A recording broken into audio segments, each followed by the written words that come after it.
The Horus heresy stands as the first and most devastating civil war in the history of the Imperium of Man.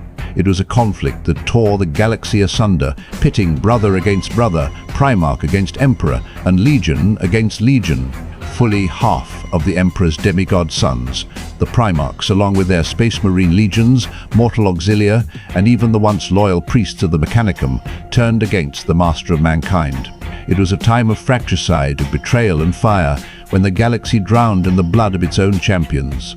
But why did Horus, the Emperor's favored son, the War Master of the Great Crusade, rise in rebellion? This was no ordinary general. Horus was the paragon of his brothers, first among equals, who commanded not just loyalty, but admiration. He was a strategist without peer, a leader who fought with brilliance and compassion, sparing lives whenever possible. Together with the Emperor, Horus had fought countless wars, crushed alien tyrannies, and forged humanity into an empire destined to span the stars. To Horus, the Emperor was not only a father but also a brother in arms. They bled together, laughed together, and envisioned the same future. So why would such a son betray his father? Was it because the Emperor abandoned the Primarchs and their legions, retreating to Terra to build a secret project among mere mortals? Was it because the countless soldiers who died for the imperial truth were given no honor, no remembrance? Or was it the whisper of the gods of the warp, the ruinous powers, that finally turned Horus against the father he once adored? The truth is complex. The Emperor's vision was never about individual love.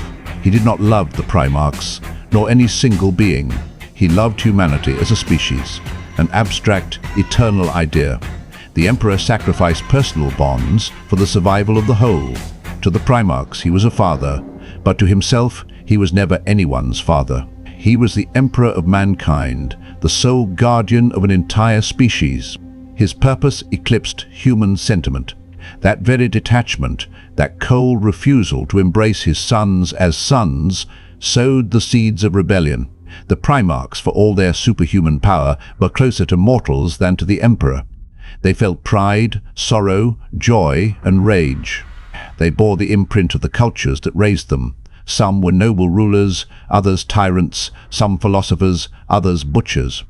Without the Emperor's guiding hand, their differences had already kindled rivalries. Indeed, two legions, the mysterious I and XI, had already been erased from history, their names struck from all records. Even before Horus's fall, the cracks were visible. When the Emperor withdrew to Terra, he established the Council of Terra, a bureaucratic body made up not of Primarchs or Astartes, but of mortal functionaries, the High Lords, Mechanicum representatives, and the Emperor's most trusted vizier, Malcador the Sigillite. This council was to govern in his absence while he worked in secret on a great project beneath the Imperial Palace, the construction of the Webway Project, a network that could free humanity from the perils of warp travel. To keep it hidden from chaos, the Emperor shrouded the project in absolute secrecy. But secrecy breeds mistrust. To the legions still fighting at the edge of the galaxy, this looked like abandonment. Why had their father turned from them at the height of their victories? Why were the Primarchs denied a seat at the table of governance?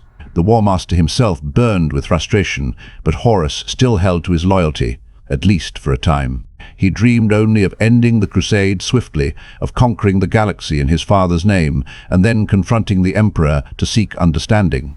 It was then that darkness found him. On the moon of Davin, during a campaign against corrupted human forces, Horus was struck down by a blade steeped in the taint of the warp. The wound festered beyond the power of imperial medicine. As the War Master lay dying, the word-bearers, whose loyalty had long been a facade, guided him into a ritual that carried his soul into the immaterium. There, within the depths of the warp, Horus was shown visions of the future. He saw the Imperium decaying into tyranny, with his father enthroned not as a guiding light, but as a god of cold iron, worshipped by billions who knew nothing of freedom.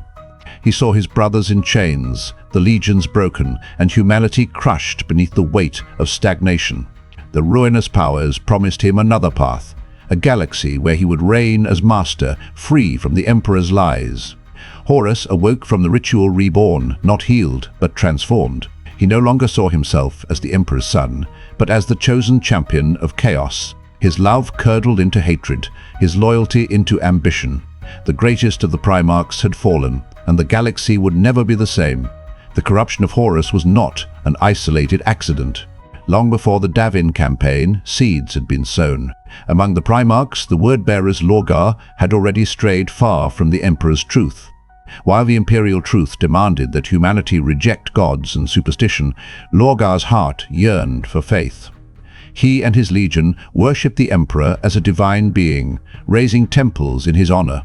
When the Emperor discovered this, he did not reward their devotion, he punished it. Lorgar's great city of Monarchia was razed to the ground by the Ultramarines, and the Emperor himself reprimanded his son in front of his legion. Humiliated, Lorgar's reverence turned to resentment. When the whispers of the warp reached him, promising gods who welcomed devotion rather than spurning it, he listened. It was Lorgar who first communed with the ruinous powers, who orchestrated Horus's corruption, and who spread doubt and temptation among his brothers. The betrayal spread like wildfire.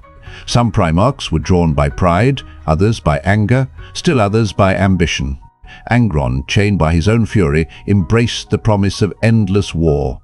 Fulgrim, the perfectionist, succumbed to the temptations of excess whispered by the Prince of Pleasure. Mortarion, hating weakness above all else, fell prey to the promises of endurance offered by the Lord of Decay. Even Magnus the Red, who sought only knowledge and foresight, found his loyalty shattered when his attempt to warn the Emperor inadvertently ruined the Emperor's secret webway project. Yet not all fell. Rogel Dawn, Lion L. Johnson, Sanguinius, Vulcan, Ferrus Manus, Gilliman, Corvus Corax, and others remained steadfast. They may not have understood the Emperor's secrets, but they would not abandon him. For every son who turned to chaos, another swore to fight to the death in loyalty. The galaxy split in two. When Horus revealed his betrayal, it was not with hesitation. He struck swiftly and mercilessly, using the trust of his brothers to unleash devastation. Loyalists were butchered in their sleep, fleets were betrayed mid-battle, entire worlds burned in an instant. The massacre at Istvan III saw loyalist Astartes betrayed and annihilated by orbital bombardment.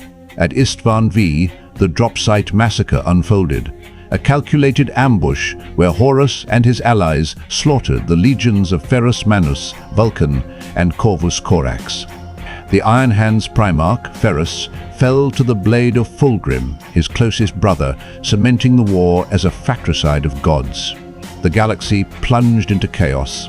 The horusheresy was not merely a war of soldiers and fleets, it was a war of faith, ideology, and betrayal.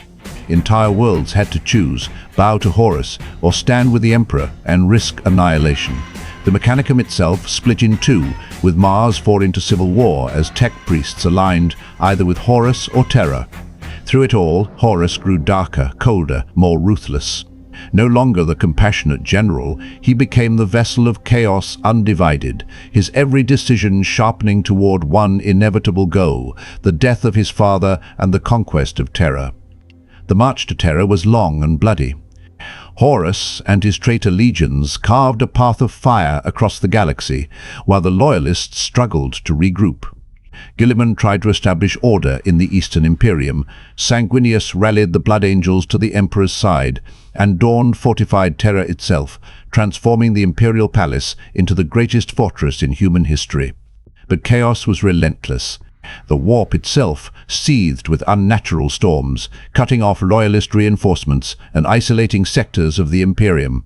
Traitor legions fell upon world after world, not just to conquer, but to corrupt, enslaving billions to the worship of the dark gods. Every victory of Horus further fueled his transformation into the champion of the ruinous powers. The climax came with the siege of Terra. Horus brought his fleet to the cradle of mankind, surrounding Earth in a blockade of iron and fire. His armies, bolstered by daemons of the warp, laid siege to the walls of the Imperial Palace. For months, the sky above Terra burned. Titans clashed in the streets, space marines slaughtered one another in ruined cathedrals, and the world itself trembled under the weight of betrayal. Amid the carnage, the Emperor remained within the palace, directing the defense, but also guarding his secret project. His loyal sons fought desperately to hold the line, Sanguinius upon the walls, Dawn in the battlements, Malcador wielding every ounce of psychic might to hold the Imperium together. Vulcan, ever the immortal, fought through endless battles, his resilience a beacon to his legion. It was then that Horus, in a final act of arrogance, lowered the shields of his flagship, daring his father to face him. The Emperor, with Sanguinius and Rogel Dawn at his side, teleported aboard. What followed was a battle of myth. Sanguinius faced Horus first and fell, his noble sacrifice buying time.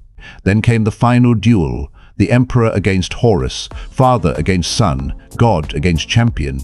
The details of that duel are lost in conflicting legends, but the truth is clear. The Emperor unleashed his full power, obliterating Horus utterly. Yet victory came at a cost. Mortally wounded, the Emperor was interred within the Golden Throne, a life-sustaining prison that allowed him to endure in eternal suffering, guiding humanity not as a man, but as a god in truth. The horusheresy ended, but the scars never healed. The dream of the Great Crusade was shattered. The legions were broken into smaller chapters to prevent another rebellion. The loyal Primarchs scattered, many lost to war or tragedy. The Imperium became the very tyranny Horus had foreseen, a stagnant empire ruled by bureaucracy and faith, worshipping the Emperor not as a leader but as a god.